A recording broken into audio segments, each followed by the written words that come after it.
Our England is a garden that is full of stately views, of borders, beds and shrubberies and lawns and avenues, with statues on the terraces and peacocks strutting by. But the glory of the garden lies in more than meets the eye. For where the old thick laurel grows, along the thin red wall, you find the tool and potting sheds which are the heart of all.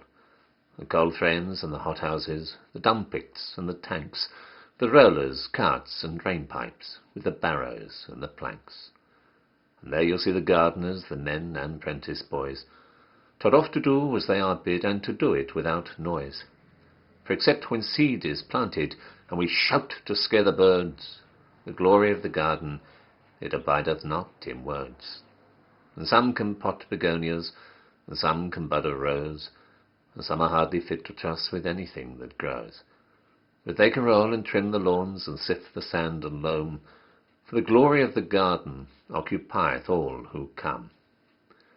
Our England is a garden, and such gardens are not made by singing, "Oh, how beautiful," and sitting in the shade, while better men than we go out to start their working lives at grubbing weeds from gravel paths with broken dinner knives.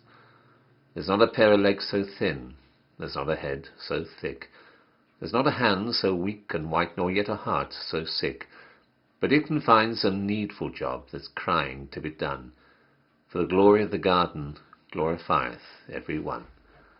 Then seek your job with thankfulness, and work till further orders, if it's only netting strawberries or killing slugs on borders. And when your back starts aching and your hands begin to harden, you'll find yourself a partner in the glory of the garden. Now Adam was a gardener, and God who made him sees that half a proper gardener's work is done upon his knees. So when your work is finished, you can wash your hands and pray, for the glory of the garden, that it may not pass away.